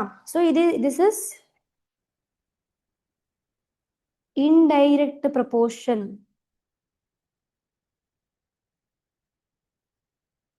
ಇಂಡೈರೆಕ್ಟ್ ಪ್ರಪೋರ್ಷನ್ ಅಂದ್ರೆ ಇಲ್ಲಿ ಮೆನ್ ಅಂದ್ರೆ ನಂಬರ್ ಆಫ್ ಮೆನ್ಸ್ ಏನಾಯ್ತು? ಇನ್ಕ್ರೀಸ್ ಆಯ್ತು. ಆದ್ರೆ ನಂಬರ್ ಆಫ್ ಡೇಸ್ ತಗೊಳ್ಳೋದು ಡಿಕ್ರೀಸ್ ಆಗುತ್ತೆ. ಯಾಕೆ ಅಂದ್ರೆ ಕಡಿಮೆ ಜನ ಇದ್ದು ಜಾಸ್ತಿ ದಿನ ತಗೋತಿದ್ದಾರೆ ಅಂತಂದ್ರೆ ಜಾಸ್ತಿ ಜನ ಆ ಒಂದು ವರ್ಕ್ಗೆ ಜಾಯಿನ್ ಆದ್ರೆ ಆ ಕೆಲಸ ಬೇಗ ಮುಗಿಯುತ್ತೆ ಅಲ್ವಾ? ಅದಕ್ಕೆ 8 × 15 ಈಕ್ವಲ್ಸ್ 20 ಇಂಟು ಗೊತ್ತಿಲ್ಲ ಅಲ್ವಾ ಎಕ್ಸ್ ಅಂತ ತಗೋತೀವಿ. ಸೊ 8 ×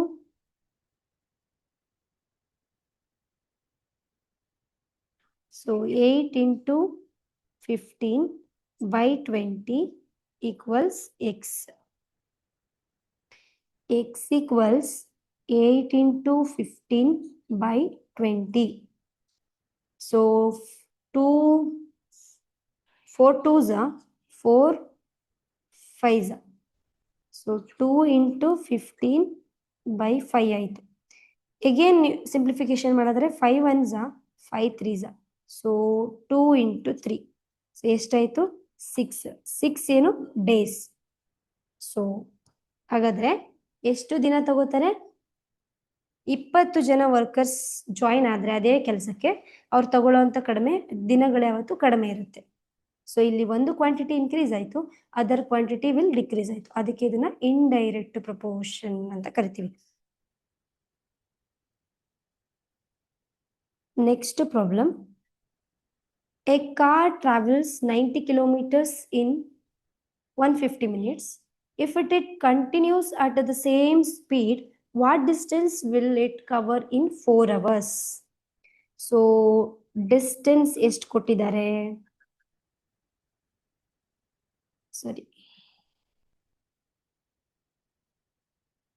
ಡಿಸ್ಟೆನ್ಸ್ ಎಷ್ಟು ಕೊಟ್ಟಿದ್ದಾರೆ? 90 ಕಿಲೋಮೀಟರ್ಸ್. ಎಷ್ಟು ಟೈಮಲ್ಲಿ 90 ಕಿಲೋಮೀಟರ್ಸ್ನ ಟ್ರಾವೆಲ್ ಆಗುತ್ತೆ ಕಾರು? 150 ಮಿನಿಟ್ಸ್ ಅಲ್ಲಿ 90 ಕಿಲೋಮೀಟರ್ ಅಷ್ಟು ಡಿಸ್ಟೆನ್ಸ್ ಕವರ್ ಆಗುತ್ತೆ. ಹಾಗಾದ್ರೆ 4 hours ನಾನು ಮಿನಿಟ್ಸ್ ಕನ್ವರ್ಟ್ ಮಾಡಿದ್ರೆ, ಯಾಕೆ ನಾನು ಮಿನಿಟ್ಸ್ಗೆ ಕನ್ವರ್ಟ್ ಮಾಡಬೇಕು ಅಂತಂದ್ರೆ ರೇಷಿಯೋ ಈ ಒಂದು ಪ್ರಾಬ್ಲಮ್ನ ಸಾಲ್ವ್ ಮಾಡುವಾಗ ಯೂನಿಟ್ಸ್ ಸೇಮ್ ಇದ್ರೆ ನನಗೆ ಈಸಿಯಾಗಿ ಕ್ಯಾಲ್ಕುಲೇಟ್ ಮಾಡೋಕ್ಕೆ ನನಗೆ ಈಸಿ ಆಗುತ್ತೆ. ಸೊ ಅದಕ್ಕೆ ಯಾವಾಗಲೂ ನಾವು ರೇಷಿಯೋ ಮತ್ತು ಪ್ರಪೋರ್ಷನಲ್ಲಿ ಯೂನಿಟ್ಸ್ನ ಸೇಮ್ ಇದೆಯಾ ಈಗ ಕಿಲೋಮೀಟರ್ ಅಂತ ಕೊಟ್ಟಿದ್ರೆ, ಮೀಟರ್ ಅಂತ ಕೊಟ್ಟಿದ್ರೆ ಅದನ್ನ ಇಲ್ಲ ಮೀಟರ್ಗೆ ಇಲ್ಲ ಕಿಲೋಮೀಟರ್ಗೆ ಕನ್ವರ್ಟ್ ಮಾಡ್ಕೊಳ್ಳೋದಾಗಿರ್ಲಿ, hours to seconds, minutes to seconds ಅಂತ ಕೊಟ್ಟಿದ್ರೆ ಯಾವಾಗಲೂ ಯೂನಿಟ್ ಸೇಮ್ ಇರಬೇಕು ಅನ್ನೋದ್ರ ಬಗ್ಗೆ ನೋಡ್ಕೊಂಡ್ರೆ ನಮಗೆ ಪ್ರಾಬ್ಲಮ್ಸ್ನ ಸಾಲ್ವ್ ಮಾಡೋಕ್ಕೆ ಈಸಿ ಆಗುತ್ತೆ. ಸೊ 4 ಅವರ್ಸ್ ಇದೆ ಅಂತಂದ್ರೆ 1 ಅವರ್ಗೆ ಎಷ್ಟು 60 ಮಿನಿಟ್ಸ್. ಸೊ 4 ಅವರ್ಸ್ಗೆ ಎಷ್ಟಾಗುತ್ತೆ 240 ಮಿನಿಟ್ಸ್ ಆಗುತ್ತೆ.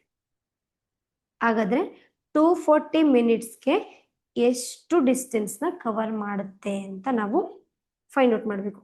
ಇಲ್ಲಿ ನೀವು ಗಮನಿಸೋದಾದ್ರೆ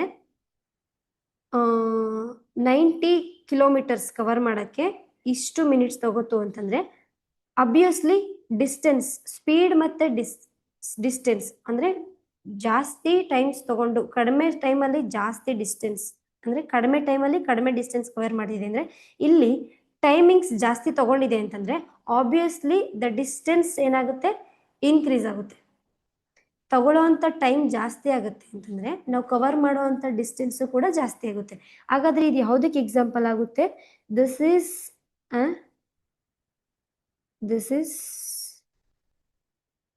example for direct proportion.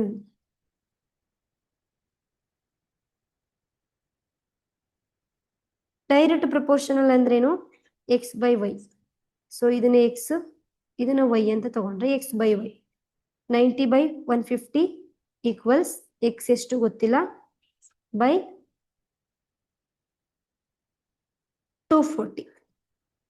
So cross multiplication ಮಾಡಿದ್ರೆ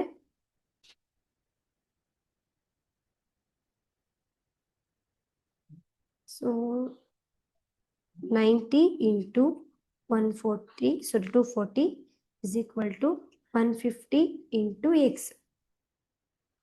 So 150 into x equals 90 into 240. So x ಇಲ್ಲೇ ಇಟ್ಕೊಳ್ಳೋಣ. 90 into 240 by 150. So 0 cancel ಮಾಡೋಣ. 9 into 240 by 50. 3 3s are 3 5s are. So 5 1s are 5 4s are 20. So 5 4s are 20. 4 is carry 5 8s are 40. So 3 into 48 ಆಯ್ತು. 3 into 48 is to 144. So 144 ಏನು kilometre. If the distance time is less, the covering to cover the distance is less. If the time is increase, to cover the distance is increase. ಅಂದ್ರೆ ನಾವು ಕಡಿಮೆ time ಅಲ್ಲಿ ಇಲ್ಲಿ ಒಂದು quantity decrease ಆಗ್ತಿದೆ, ಇನ್ನೊಂದು ಕ್ವಾಂಟಿಟಿನೂ decrease ಆಗುತ್ತೆ. ಇಲ್ಲಿ ಟೈಮು ಜಾಸ್ತಿ ಆದಂಗೆಲ್ಲ ಇಲ್ಲಿ ಡಿಸ್ಟೆನ್ಸ್ ಏನಾಯ್ತು ಜಾಸ್ತಿ ಆಯ್ತು. 150 ಮಿನಿಟ್ಸ್ಗೆ 90 ಕಿಲೋಮೀಟರ್ ಕವರ್ ಮಾಡ್ತಿದೀವಿ ಅಂತಂದ್ರೆ 240 ಮಿನಿಟ್ಸ್ಗೆ ಎಷ್ಟು ಕವರ್ ಮಾಡ್ತೀವಿ? ಆಬ್ವಿಯಸ್ಲಿ ಜಾಸ್ತಿ ಡಿಸ್ಟೆನ್ಸ್ನ ಕವರ್ ಮಾಡ್ತೀವಿ. ಅದಕ್ಕೆ ಇದು ಡೈರೆಕ್ಟ್ ಪ್ರಪೋರ್ಷನಲ್. ಒಂದು ಕ್ವಾಂಟಿಟಿನ ಎಕ್ಸ್ ಅಂತ ತಗೊಂಡು ಇನ್ನೊಂದು ಕ್ವಾಂಟಿಟಿ ವೈ ಅಂತ ತಗೋತೀನಿ ಅಂದ್ರೆ ಡೈರೆಕ್ಟ್ ಪ್ರಪೋರ್ಷನಲ್ ಅಂದ್ರೆ ಏನು? ಎಕ್ಸ್ ವೈ ಇಸ್ ಕಾನ್ಸ್ಟೆಂಟ್ ಅಲ್ವಾ? X by Y. ಈ 90 by 150 ಈಕ್ವಲ್ಸ್ ಎಕ್ಸ್ ಯಾವುದು ಅಂತ ಎಷ್ಟು ಅಂತ ಗೊತ್ತಿಲ್ಲ, ಅದನ್ನ ಎಕ್ಸ್ ಅಂತ ತಗೊಳ್ಳೋಣ. ಎಕ್ಸ್ ಬೈ 240 ಕ್ರಾಸ್ ಮಲ್ಟಿಪ್ಲಿಕೇಶನ್ ಮಾಡಿದ್ರೆ ನನಗೆ ಎಷ್ಟು ಸ್ಪೀಡ್ ಡಿಸ್ಟೆನ್ಸ್ನ ಅದು ಕವರ್ ಮಾಡಿದೆ ಅಂತ ಗೊತ್ತಾಗುತ್ತೆ. Next problem. If a box of chocolates is divided among 30 children, they will get 8 chocolates each. So how many chocolates would each get if the number of children is 12? ಇಲ್ಲಿ ಪ್ರಶ್ನೆ ಏನು ಕೊಟ್ಟಿದ್ದಾರೆ ಅಂದ್ರೆ ಒಂದು ಬಾಕ್ಸ್ ಆಫ್ ಚಾಕ್ಲೇಟ್ನ ನಾವು 30 ಚಿಲ್ಡ್ರನ್ಸ್ಗೆ divide ಮಾಡಿದ್ರೆ, ಒಂದು ಬಾಕ್ಸಲ್ಲಿ ಒಂದಷ್ಟು ಚಾಕ್ಲೇಟ್ಸ್ ಇದೆ, ಅದನ್ನ ನಾನು 30 ಚಿಲ್ಡ್ರನ್ಸ್ಗೆ ಡಿವೈಡ್ ಮಾಡ್ತೀನಿ. ಒಬ್ಬೊಬ್ಬರಿಗೆ 8 ಚಾಕ್ಲೇಟ್ ಸಿಕ್ಕಿದ್ರೆ ಅದೇ ಬಾಕ್ಸ್ ಆಫ್ ಚಾಕ್ಲೇಟ್ಸ್ನ 12 ನಂಬರ್ ಆಫ್ ಅಂದ್ರೆ 12 ಚಿಲ್ಡ್ರನ್ಸ್ಗಷ್ಟೇ ಕೊಟ್ರೆ, ಅಂದ್ರೆ 12 ಮಕ್ಕಳಿಗಷ್ಟೇ ನಾನು ಡಿವೈಡ್ ಮಾಡಿದ್ರೆ ಎಷ್ಟು ಚಾಕ್ಲೇಟ್ ಸಿಗುತ್ತೆ ಒಬ್ಬೊಬ್ಬರಿಗೇನೆ ಅಲ್ವಾ? ಈಗ ನಂಬರ್ ಆಫ್ ಚಿಲ್ಡ್ರನ್ಸ್ ಜಾಸ್ತಿ ಆದ್ರು ಅಂತಂದ್ರೆ ಅವರು ಸಿಗುವಂತ ಚಾಕ್ಲೇಟ್ಸ್ ಕಡಿಮೆ ಇದೆ ಅಂತಂದ್ರೆ chocolates people number of childrens ಕಡಿಮೆ ಆದ್ರು ಅಂತಂದ್ರೆ ಆಬ್ವಿಯಸ್ಲಿ ಅವ್ರಿಗೆ ಜಾಸ್ತಿ ಚಾಕ್ಲೇಟ್ ಸಿಗುತ್ತೆ ಪ್ರತಿಯೊಬ್ಬರಿಗೂ ಅಲ್ವಾ? ಇದನ್ನ ಹೇಗೆ ಬರ್ಕೋಬಹುದು ಅಂತಂದ್ರೆ number of children's number of children is 30. So they will get, each will get chocolates ಎಷ್ಟು 8. ನಂಬರ್ ಆಫ್ ಚಿಲ್ಡ್ರನ್ಸ್ನ ನಾವು ಎಕ್ಸ್ ಅನ್ನೋ ಕ್ವಾಂಟಿಟಿ, ಇದನ್ನ ವೈ ಅನ್ನೋ ಕ್ವಾಂಟಿಟಿ ತಗೊಳ್ಳೋಣ. 30 ಇದು 8. ಹಾಗಾದ್ರೆ ನಂಬರ್ ಆಫ್ ಚಿಲ್ಡ್ರನ್ಸ್ ಏನಾದ್ರು ನೆಕ್ಸ್ಟ್ 12 ಆದ್ರೆ ಇಲ್ಲಿ ಪ್ರತಿಯೊಬ್ಬರಿಗೂ ಎಷ್ಟು ಚಾಕ್ಲೇಟ್ ಸಿಗುತ್ತೆ? ಇಲ್ಲಿ ಏನಾಯ್ತು, ಪೀಪಲ್ಸ್ ಏನು ಮಕ್ಕಳ ಸಂಖ್ಯೆ ಏನಾಯ್ತು, ಕಡಿಮೆ ಆಯ್ತು. ಮಕ್ಕಳ ಸಂಖ್ಯೆ ಕಡಿಮೆ ಆಯ್ತು ಅಂತಂದ್ರೆ ಆಬ್ವಿಯಸ್ಲಿ ಪ್ರತಿಯೊಬ್ಬ ಮಗುಗೂ ಕಂಪೇರ್ ಟು 8 ಚಾಕ್ಲೇಟ್ಗಿಂತ ಜಾಸ್ತಿ ಚಾಕ್ಲೇಟೇ ಸಿಗುತ್ತೆ. ಒಂದು ಕ್ವಾಂಟಿಟಿ ಇಲ್ಲಿ ಡಿಕ್ರೀಸ್ ಆದಂಗಿಲ್ಲ, ಇನ್ನೊಂದು ಕ್ವಾಂಟಿಟಿ ಇನ್ಕ್ರೀಸ್ ಆಗ್ತಿದೆ. ಇದು ಯಾವುದಕ್ಕೆ ಎಕ್ಸಾಂಪಲ್ ಆಗುತ್ತೆ? This is indirect proportion. Indirect proportion ಅಂತ ಹೇಳ್ಬೋದು. ಸೊ ಇಂಡೈರೆಕ್ಟ್ ಪ್ರಪೋರ್ಷನ್ ಅಂತಂದ್ರೆ X into Y, 30 into X, 30 into 8 is equal to 12 into X. So X ಮಾತ್ರ ಬೇಕು ಅಂದ್ರೆ 30 ಇಂಟು 8 ಬೈ 12. ಇನ್ನೊಂದ್ಸರಿ ಬರ್ಕೊಳ್ಳೋಣ, 30 ಇಂಟು 8 ಡಿವೈಡೆಡ್ ಬೈ 12. ಇದನ್ನ ನಾನು ಸಿಂಪ್ಲಿಫಿಕೇಶನ್ ಮಾಡಿದ್ರೆ 4 ಇಂದ ಕ್ಯಾನ್ಸಲ್ ಮಾಡೋಣ. 4 3s 12, 4 2s 3 1s 3 10s ಎಷ್ಟಾಯ್ತು? 10 ಇಂಟು 2 ಎಷ್ಟಾಗುತ್ತೆ? 20. 20 ಏನು? Chocolates.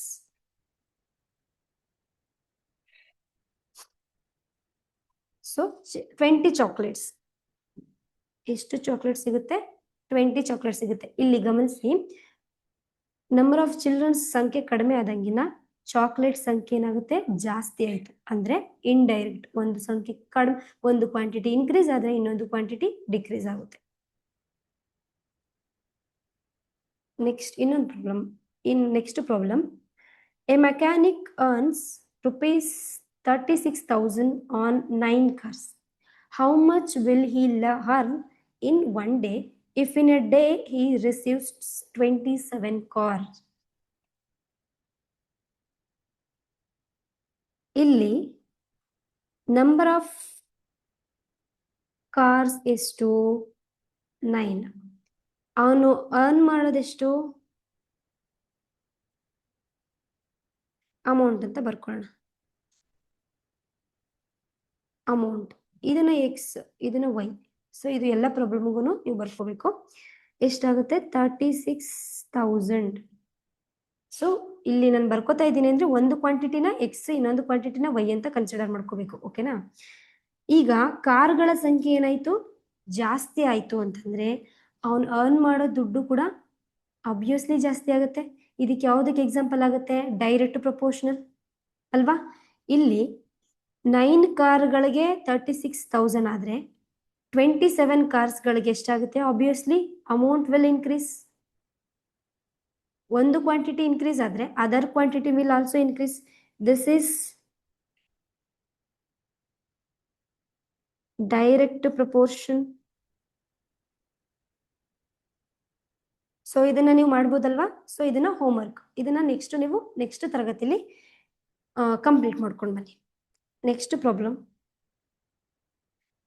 Ashu takes 12 days to complete a piece of work. Pranav takes 10 days to complete the same work. Ashu, Pranav and Ramu takes 5 days to complete the same work. How many days will Ramu take to complete the same work? So ಪ್ರಶ್ನೆ ಏನು ಕೊಟ್ಟಿದ್ದಾರೆ? ಆಶು ಒಂದು ಕೆಲಸನ 12 ದಿನದಲ್ಲಿ complete ಮಾಡ್ತಾರೆ. ಪ್ರಣವ್ ಒಂದು ಕೆಲಸನ 10 ದಿನ ತಗೊಂಡು ಕಂಪ್ಲೀಟ್ ಮಾಡ್ತಾರೆ. ಆದ್ರೆ ಆಶು, ಪ್ರಣವ್ ಮತ್ತೆ ರಾಮು ಇವರು 3 ಜನ ಒಟ್ಟಿಗೆ ಸೇರ್ಕೊಂಡ್ರೆ ಅದೇ ಕೆಲಸನ 5 ದಿನದಲ್ಲಿ ಮುಗಿಸ್ತಾರೆ. ಹಾಗಾದ್ರೆ ರಾಮು ಒಬ್ಬನೇ ಕೆಲಸ ಮಾಡೋದಾದ್ರೆ ಎಷ್ಟು ದಿನಗಳಲ್ಲಿ ಅವನು ಕೆಲಸನ ಕಂಪ್ಲೀಟ್ ಮಾಡ್ತಾನೆ ಅನ್ನೋದು ಪ್ರಶ್ನೆ. ಸೊ ಇವಾಗ ಬರ್ಕೊಳ್ಳೋಣ. ಆಶು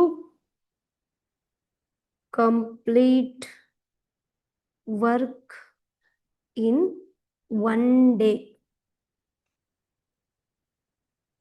ಸೊ ಒಂದು ವರ್ಕ್ನ ಕಂಪ್ಲೀಟ್ ಮಾಡೋಕ್ಕೆ 12 ಡೇಸ್ ತಗೋತಾರೆ ಅಂತಂದ್ರೆ ಒಂದು ದಿನದಲ್ಲಿ ಎಷ್ಟು ಮಾಡಿರ್ತಾರೆ? 1/12 ಅಷ್ಟು ವರ್ಕ್ನ ಕಂಪ್ಲೀಟ್ ಮಾಡಿರ್ತಾರೆ. Pranav complete work in 1 day. So Pranav ಎಷ್ಟು ದಿನದಲ್ಲಿ ಆ ವರ್ಕ್ ಅನ್ನ ಕಂಪ್ಲೀಟ್ ಮಾಡಿರ್ತಾರೆ? 10 ಡೇಸ್ ಅಲ್ಲಿ ಕಂಪ್ಲೀಟ್ ಮಾಡಿರ್ತಾರೆ. ಅಂತಂದ್ರೆ ಒಂದು ದಿನದಲ್ಲಿ ಎಷ್ಟು ವರ್ಕ್ ಅನ್ನ ಕಂಪ್ಲೀಟ್ ಮಾಡಿರ್ತಾರೆ? 1/10 ಅಷ್ಟು ವರ್ಕ್ ನ ಕಂಪ್ಲೀಟ್ ಮಾಡಿರ್ತಾರೆ. ದೇ ಟುಗೆದರ್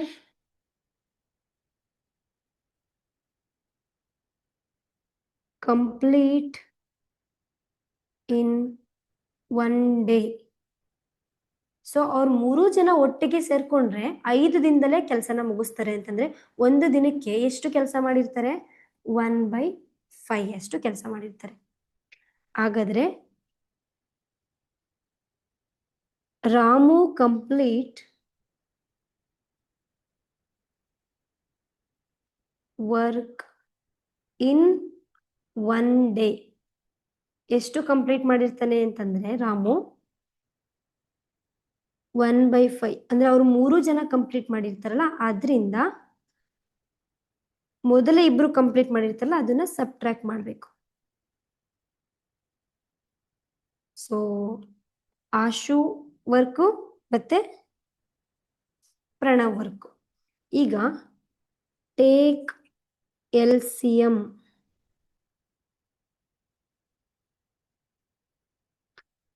ಸೊ LCM ತಗೊಂಡ್ರೆ ಯಾವ್ದಕ್ಕೆ LCM ತೆಗೋಣ? 5, 12 and 10. So 5, 12 and 10ಗೆ LCM ತೆಗೆದ್ರೆ ಏನಾಗುತ್ತೆ? 60. Next 12/5 minus 5/60. ಸಾರಿ, 12/60 ಪ್ಲಸ್ 6/60 ಅಂತ ಬರ್ಕೋಬಹುದು ಅಲ್ವಾ? ಇದನ್ನ ಸಿಂಪಲ್ ಆಗಿ ಬರ್ಕೊಳ್ಳೋದಾದ್ರೆ ಈಗ LCM ತಗೊಂಡಿರ್ತೀವಿ. ಸೊ 1/5ಗೆ ಇಂಟು 12 ಮಾಡಿದ್ರೆ 12/6 60. ಸೊ 1/12ಗೆ ಇಂಟು 5 ಇಂಟು 5 ಮಾಡಿದ್ರೆ 5/60. 1/10ಗೆ ಇಂಟು 6 ಮಲ್ಟಿಪ್ಲೈ ಮಾಡಿದ್ರೆ 6/60 ಅಲ್ವಾ? ನಾನು ಇದನ್ನ ಡೈರೆಕ್ಟ್ ಮಾಡ್ಕೊಂಡಿದ್ದೀನಿ. ಸೊ ಈಗ 12/60 ಮೈನಸ್, ಸೊ ಇಲ್ಲಿ ಡಿನಾಮಿನೇಟರ್ ಸೇಮ್ ಇದೆ. ಡಿನಾಮಿನೇಟರ್ ಸೇಮ್ ಇದ್ದಾಗ ನಾವು ಫ್ರಾಕ್ಷನ್ಸ್ನ ಡೈರೆಕ್ಟ್ ಆಗಿ ನ್ಯೂಮರೇಟರ್ನ ಆ್ಯಡ್ ಮಾಡ್ಬೋದು. ಎಷ್ಟಾಗುತ್ತೆ? 5 + 6 ಎಷ್ಟಾಗುತ್ತೆ? 11 ಆಗುತ್ತೆ. ಸೊ 11/6. ಸೊ 12/6 11/6. ಡಿನಾಮಿನೇಟರ್ ಸೇಮ್ ಇರುವಾಗ ಯಾವುದೇ ಒಂದು ಎರಡು ಫ್ರಾಕ್ಷನ್ನ ನಾವು ಡೈರೆಕ್ಟ್ ಆಗಿ ನ್ಯೂಮರೇಟರ್ ಅಡಿಷನ್ ಮಾಡ್ಬೋದು, ಸಬ್ಟ್ರಾಕ್ಷನ್ ಮಾಡ್ಬೋದು. ಸೊ 12 - 11 ಎಷ್ಟಾಗುತ್ತೆ? ಇದನ್ನ 12 - 11/6 ಅಂತ ಬರ್ಕೊತೀನಿ. ಸೊ 1/60. ಸೊ 1/60 ಆಯ್ತು. ಈ 1/60ನ ನಾನು ಈ 1/60 ಅನ್ನೋದೇನು? Ramu completes work in 1 day. So ಒಂದು ದಿನದಲ್ಲಿ ರಾಮು ವರ್ಕ್ ಮಾಡೋದು ಎಷ್ಟು ಅಂತಂದ್ರೆ 1/60. ಆದ್ರೆ ಎಷ್ಟು ದಿನಗಳು ತಗೋತಾನೆ ಹಾಗಾದ್ರೆ ಅವನು ಅಂತಂದ್ರೆ 1/1 I'll write here only. So ಇವನು ಒಂದು ದಿನಕ್ಕೆ ಕಂಪ್ಲೀಟ್ ಮಾಡುವಂತ ವರ್ಕು. ಆದ್ರೆ ಎಷ್ಟು ದಿನದಲ್ಲಿ ಕಂಪ್ಲೀಟ್ ಮಾಡ್ತಾನೆ ಅಂತ ಅಲ್ವಾ ಪ್ರಶ್ನೆ ಇರೋದು ನಮಗೆ. ಇಲ್ಲಿ ನೋಡಿ, how many days will Ramu take to complete the same work. ಅದೇ ವರ್ಕ್ನ ಎಷ್ಟು ದಿನಗಳು ತಗೋತಾನೆ ಕಂಪ್ಲೀಟ್ ಮಾಡಕ್ಕೆ ಅಂತ. ಸೊ ಎಷ್ಟು ದಿನಗಳು ತಗೋತಾನೆ ಅಂದ್ರೆ ಒಂದು ದಿನಕ್ಕೆ 1/6 ಮಾಡ್ತಾನೆ ಅಂತಂದ್ರೆ ಅದರಿಂದ 1ಇಂದ ಡಿವೈಡ್ ಮಾಡಬೇಕು. 1/1/60 ಏನಾಗುತ್ತೆ? 60 days.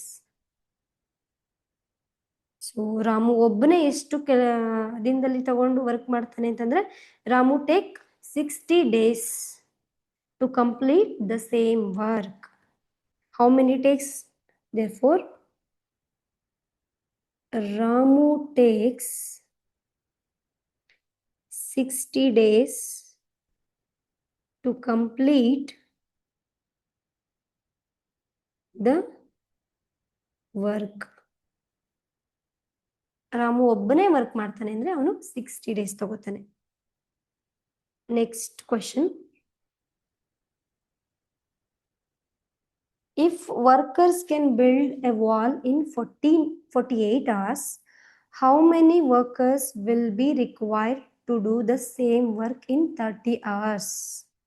So number of workers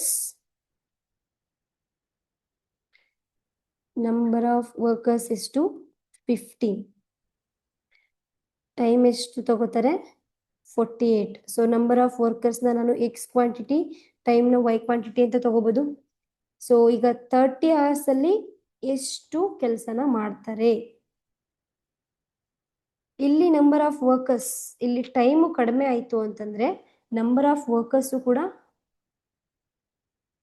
ಏನಾಗುತ್ತೆ, ಜಾಸ್ತಿ ಜನ ಇರ್ತಾರೆ. ಇದು ಇಂಡೈರೆಕ್ಟ್ ಪ್ರಪೋರ್ಷನಲ್. ಸೊ ಇಲ್ಲಿ ಟೈಮ್ ಕಡಿಮೆ ಆಯಿತು ಅಂತಂದ್ರೆ 48 hours ಅಲ್ಲಿ 15 ಮೆಂಬರ್ಸು 48 hours ಅಲ್ಲಿ ಕೆಲಸ ಮಾಡ್ತಾರೆ ಅಂತಂದ್ರೆ 30 hours ಅಲ್ಲಿ ಕೆಲಸ ಕಂಪ್ಲೀಟ್ ಮಾಡ್ತಿದ್ದಾರೆ ಅಂತಂದ್ರೆ ಆಬ್ವಿಯಸ್ಲಿ ಅಲ್ಲಿಗೆ more number of workers join ಆಗಿದ್ದಾರೆ ಅಂತ ಅರ್ಥ. So this is indirect proportion. Indirect proportion ಅಂದ್ರೆ 15 into 48 is equal to x into 30. So 15 into 48 by 30 is equal to x. X equals 15 into 48 by 30. So 15 ones are 15 twos are 2 ones are 2 twos are, sorry, 2 twos are 2 fours are. So 1 into 24 ಎಷ್ಟಾಯಿತು 24. 24 ಅನ್ನೋದೇನು number of workers.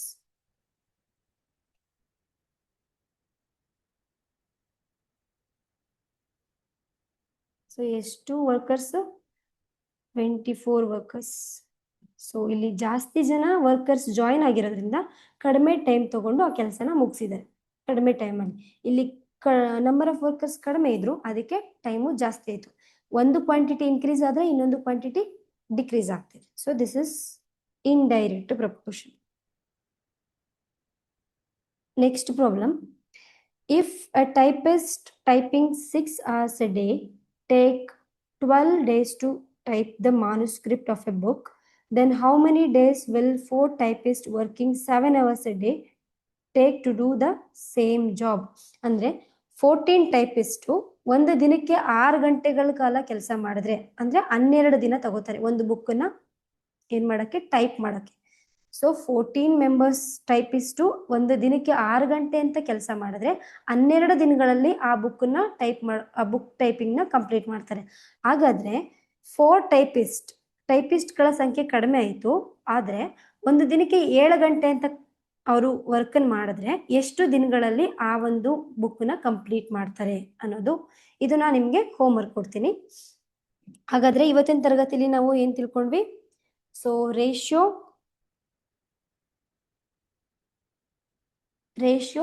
ಮತ್ತೆ representation